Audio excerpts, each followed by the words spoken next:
A ver, entonces quiero saber cuáles han sido las estrategias por parte de la comunidad LGTBI para lograr consolidar sus derechos, como casarse legalmente en el registro civil o a su vez lograr inscribir a sus hijos, como es el caso de Ellen y Nicole.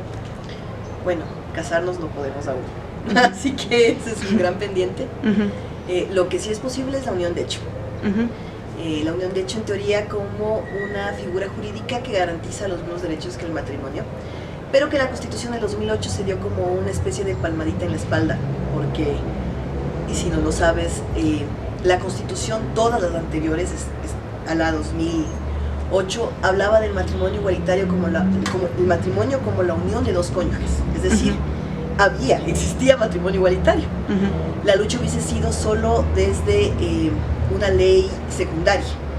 Sin embargo, claro, desde el 97 dejamos de ser delincuentes, así que pensarnos en casarnos todavía era muy lejano o inexistente, cuando también recién en el 2010 se aprueba el matrimonio igualitario en Argentina, es decir, 2 años después de nuestra Constitución. Y en esta Constitución del 2008 es la primera vez que restringen al matrimonio como la unión entre hombre y mujer, y ahí sí te generan la unión de hecho como la unión de 2 personas, lo que da cabida a la unión de una pareja homosexual. Y el tema del caso Satia, bueno, el tema del caso Satia es importante en función de que habla de las familias diversas o el reconocimiento de esas familias diversas que también se da en la Constitución. Ahora, la estrategia no es una, o sea, el tema del activismo LGBTI es un activismo que tiene muchas aristas, muchos personajes, muchas organizaciones y en ese sentido muchas estrategias. Sin embargo, cuando hay temas importantes como el caso Satia, lo más adecuado y lo más decente es que todos los diferentes activismos podamos de alguna manera remar hacia esa misma causa, porque finalmente es un tema que nos compete como activismos. Y claro, eso hemos hecho también desde Matrimonio Igualitario, apoyar esta causa y ser también de quienes hemos hecho vocería sobre el mostrar qué pasaba al no permitir que Satia tenga el apellido de sus 2 madres. Y rápidamente te ejemplifico esta situación. En teoría, no tenía que haber pasado esto por un trámite judicial engorroso. ¿Por qué? Porque la Constitución te reconoce a la unión de hecho como un símil al matrimonio y te reconoce a las familias en sus diversos tipos, artículos 66, 67 y 68. Y en teoría, si tú ibas como una pareja lesbiana y con tu criatura, además inseminada de forma artificial, con mecanismos de maternidad asistida, el registro civil lo que tenía que hacer es obedecer la Constitución.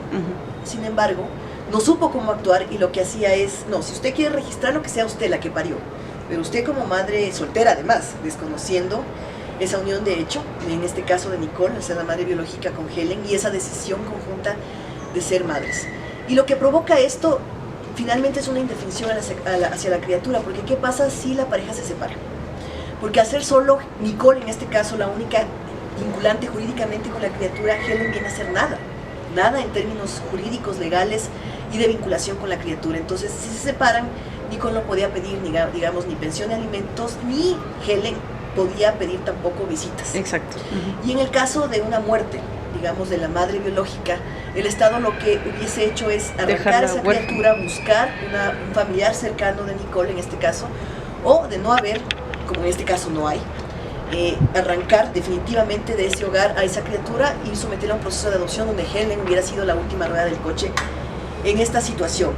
Y esto lo que hubiese generado a la final es una división total en la familia y es una vulneración total en los derechos de la criatura. Entonces, el reconocimiento de Satia con el apellido de ambas lo que hace es beneficiar finalmente y reconocer los derechos de la criatura, además de la nacionalidad también, porque en este caso Helen y Nicole son ingleses y Satia nació aquí.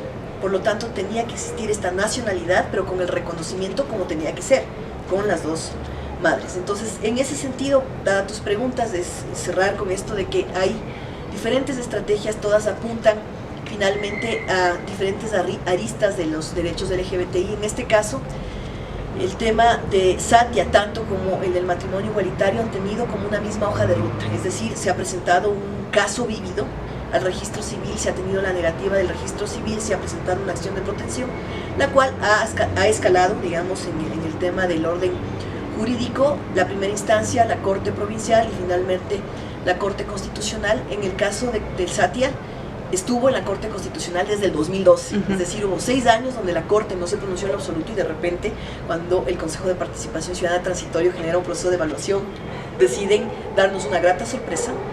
Y el caso del matrimonio igualitario está totalmente empolvado desde junio del 2014, cuando presentamos mi amor y yo, Gaby Correa y yo, junto con nuestro abogado Ramiro García, la acción extraordinaria de protección, que no ha tenido ni aboco conocimiento, ni audiencias, ni borrador de sentencia, ni nada.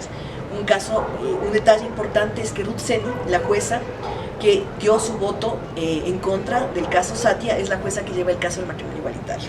Entonces aquí ya vemos un claro sesgo en contra de los derechos LGBTI por parte de esta jueza, ¿no? ¿Cree que todo esto de, no sé, por ejemplo, la jueza que llevó el voto en contra en el caso de Satia y tenga que ver también con la igualdad, por ejemplo, del matrimonio, tenga algo que ver con las autoridades, por ejemplo, con el gobierno, que tal vez no se ha pronunciado tanto a favor de los derechos del LGTBI, o sea, lo dejan como algo muy aparte, ¿no? Entonces puede ser que sea ahí o puede ser que sea ya de cada persona, por ejemplo, de la propia opinión de la jueza, por ejemplo. Yo te viro la pregunta, y te viro no en función de este gobierno, de que sea abiertamente, digamos, gay friendly o que sea pronunciado abiertamente sobre estas causas, sino porque el anterior régimen de Correa sí se expresó abierta y negativamente en contra de todas estas causas, y el gobierno de Correa no tenía independencia de funciones, es decir, lo que decía Correa en la Sabatina era lo que hacían todos los ministerios y todas las funciones del Estado, lo cual es gravísimo. Y en ese sentido sabíamos que existía una consigna clara dentro de la Corte Constitucional de que no se traten los casos ni de Satia ni de matrimonio igualitario por orden del gobierno, en ese caso del gobierno de Correa. Y fue notorio el que Correa lo dijo en varias sabatinas, que mientras él sea presidente el matrimonio igualitario no se iba a dar. Él confundía además el tema del matrimonio igualitario con un matrimonio eclesiástico, lo cual no es una lucha que estamos pretendiendo ni de lejos hacerla, porque lo que estamos haciendo es pretendiendo que se respete el laicismo del Estado, es decir, el Estado es laico. Exacto. Y cada quien ahí en ese sentido tiene derecho a tener sus creencias religiosas y lo respetamos. Pero si hay un Estado laico y hay un matrimonio que es un contrato civil, no debería haber una razón de discriminación para no acceder a este contrato, y menos aún argumentando la orientación sexual o la familia como el sacramento, etcétera, etcétera, etcétera.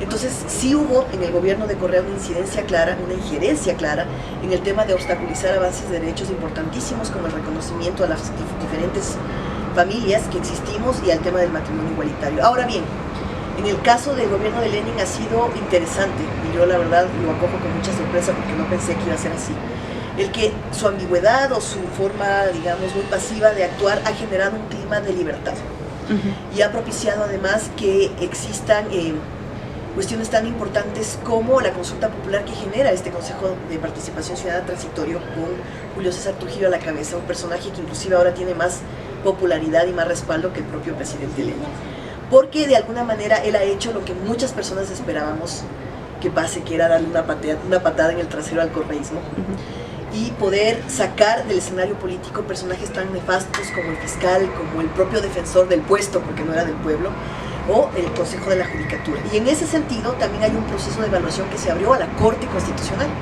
Así que yo de manera particular estoy esperando que este proceso termine de evaluación y que el desenlace sea el mismo que hubo con el Consejo de la Judicatura, es decir, que saquen de sus puestos a toda la Corte Constitucional y pongan a su vez a nuevos jueces y juezas que ya tengan una visión diferente, una visión mucho más justa de lo que es, dada la redundancia, la justicia, más digna de la justicia, y que pueda finalmente haber un sorteo de mi causa y que llegue a un juez o una jueza que no anteponga sus dogmas, sus prejuicios a un tema que es de derechos, porque en este caso evidentemente Ruth Seni no solo que cumplió los parámetros que le impuso Correa, sino que también a su vez entendemos que ella es una persona muy conservadora, que como jueza no hace esta división sana y que además es una división necesaria, porque cuando tú eres un operador de justicia está muy bien que tú pienses lo que quieras pensar, pero ese pensamiento no debe influir al momento de generar justicia, y más aún para sectores que hemos sido tradicionalmente vulnerados y discriminados por nuestra orientación sexual o nuestra identidad de género. Todo esto lleva a una conclusión de que hay grupos de personas pro vida, por ejemplo, que obviamente se van a pronunciar por ejemplo, con esto del caso de Satia y de sus mamás. Entonces, ¿cómo es la lucha que tiene la comunidad LGTBI a estas personas pro vida? O sea, podemos decir que tal vez el Ecuador es homofóbico aún. Sí, ¿quieres que esperen la ya? Sí. Ya pasó. Ah, Es evidente, nuestra sociedad es una sociedad muy machista, muy homofóbica, muy xenofóbica, o sea, todas las fobias. Es una sociedad que todavía es muy inmadura en términos de inclusión.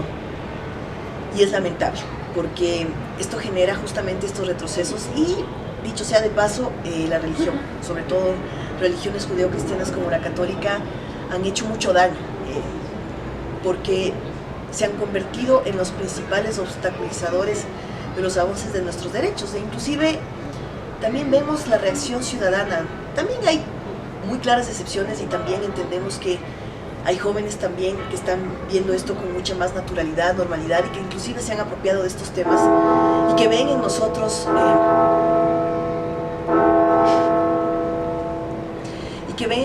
inclusive referentes de lucha. Me encanta. Ay, este curita. Oye, no entiendo por qué 3 y después 5 y después 6, bueno. No, en serio.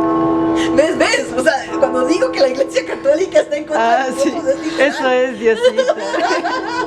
O sea, acabamos de ver en el ejemplo. Ya. Nadie va a misa los lunes.